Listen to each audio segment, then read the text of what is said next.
Je ne sais pas, en rapport avec la conservation du pouvoir que nous voulons vraiment entamer, où nous sommes déjà entrés pour le moment, est-ce que vous trouvez que nous pouvons vraiment conserver le plus longtemps possible le pouvoir si nous continuons avec cette allure-là, où certaines décisions viennent de la base et s'attaquent les sommets? Ça, c'est la question. Et ma suggestion, je voudrais dire que, à mon avis, pour que nous puissions conserver le plus longtemps le pouvoir, nous devons aussi penser aux états généraux, et puis surtout les états généraux de la jeunesse, c'est-à-dire dans des provinces et partout au niveau d'abord du parti, que nous puissions commencer à constituer des groupes de réflexion sur la manière dont nous pouvons miser pour conserver le plus longtemps les pouvoirs que nous avons obtenus. Merci. Des réceptions de questions. Donc la première question était de M. Maximilien, qui s'inquiétait un peu au fait de la coalition CASH-FCC, si le FCC ne fera pas ombrage au CASH dans l'exercice en vue de la conservation du pouvoir. Je dois avouer que c'est une question à laquelle chaque membre de l'UDPS devra réfléchir. Nous sommes dans une coalition politique. On n'a pas dit que le FCC devenait CASH. On n'a même pas dit que le CASH devenait UDPS. C'est-à-dire qu'on est dans cette coalition, chacun gardant son identité, mais on essaye, je suis bien en train de dire, on essaye tous de regarder vers la même direction. Parce que le président de la République l'a dit quand il était aux États-Unis, qu'il va déboulonner les systèmes. Ceux qui étaient dans les systèmes ont essayé de réagir, et ça j'ai aimé. Quand il est revenu au pays, il a redit et confirmé que ça a été très clair avec nos amis du FCC, que je n'entends pas faire comme eux l'autre fois. C'est-à-dire, sauf si eux sont hypocrites avec moi, mais sinon, moi, donc le président de la République, j'ai été clair avec eux. J'ai donné la ligne de conduite, comment j'entendais faire, comment cette coalition devrait marcher. Et après ça, tout le monde s'est tu, parce qu'en fait, c'était ça la vérité. Il avait bien donné la ligne de conduite. Donc, en tant que membre de l'UDPS, il y a des raisons de craindre que le FCC essaye de nous mettre des bâtons dans des roues, ou peut-être que certains partenaires dans CASH essayent de nous mettre des bâtons dans des roues. Ça, c'est une réalité politique.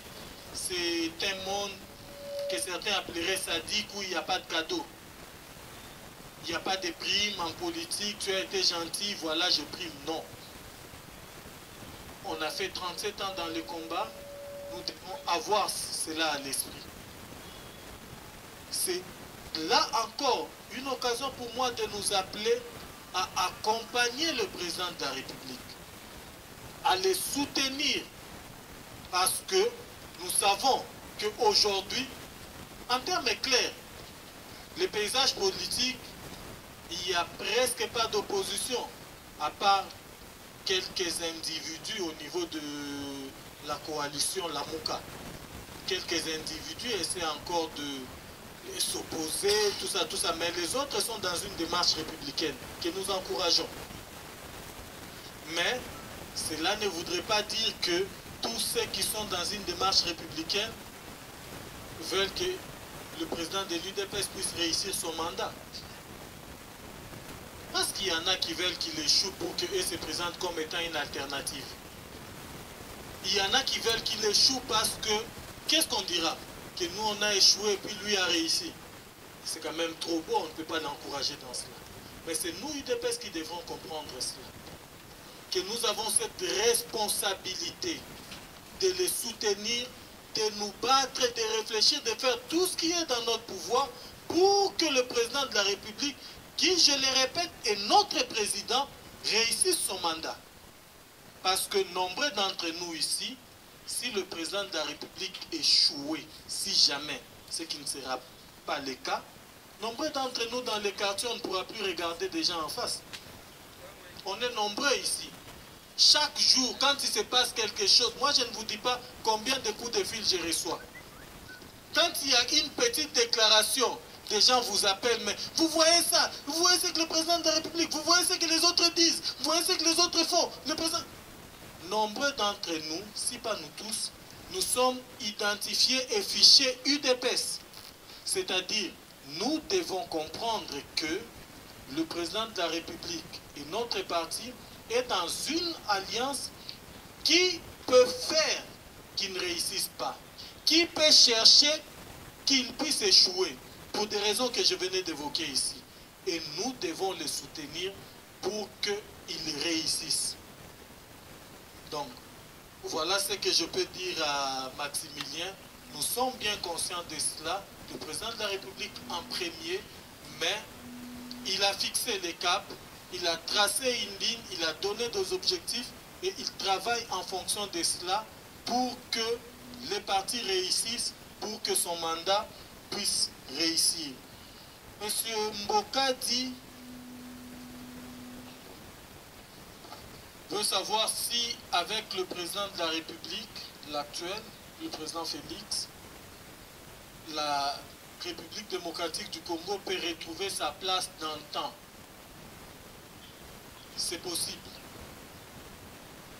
C'est possible techniquement, mais cela demande le concours des volontés. Cela demande à ce que chacun de nous, là où il se trouve, à l'actif comme au passif, qu'il puisse travailler pour qu'on atteigne cet objectif-là. Ça, c'est très important. Je parlais dernièrement avec certains experts de la Banque mondiale. Ils disent que si la République démocratique du Congo, ils m'ont cité un secteur, le secteur agricole, si nous atteignons les niveaux de certains de nos pays voisins, les PIB, donc le produit intérieur brut, va faire un bond de 23%. C'est-à-dire, pas si nous commençons à cultiver comme la Chine, non. Si nous atteignons le niveau de nos pays voisins, de certains d'entre eux, notre PIB fera un bond de 23% dans un domaine.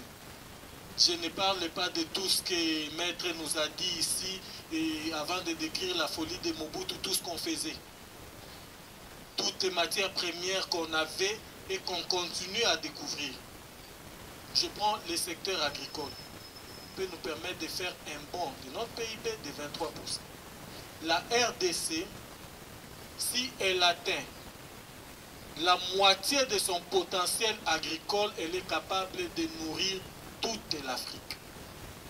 Si nous atteignons la moitié de notre potentiel agricole, tous les autres pays d'Afrique peuvent arrêter de cultiver. Avec les produits de la RDC, toute l'Afrique va manger. Mais en Afrique, aujourd'hui en RDC, 70% des maïs que nous consommons nous vient de l'extérieur.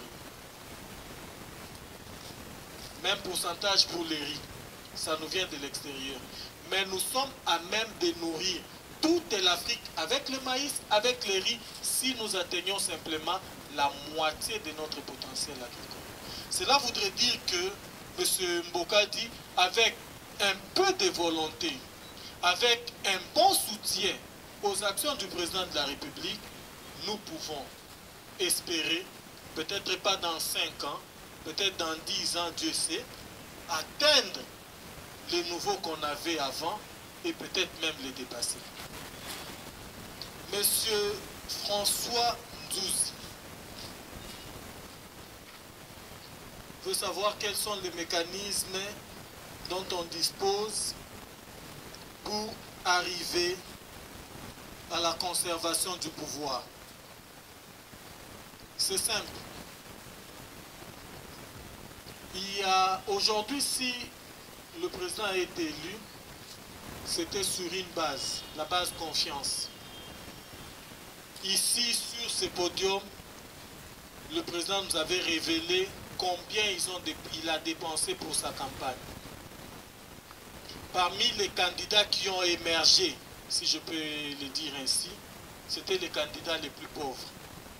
Sa campagne électorale, toutes les sommes comprises, ça n'a pas fait 1 million de dollars. Toutes sommes comprises. Affiches, billets d'avion, sucré, déplacement, ceci, tenue de réunion, toutes sommes comprises. Il a fait une campagne avec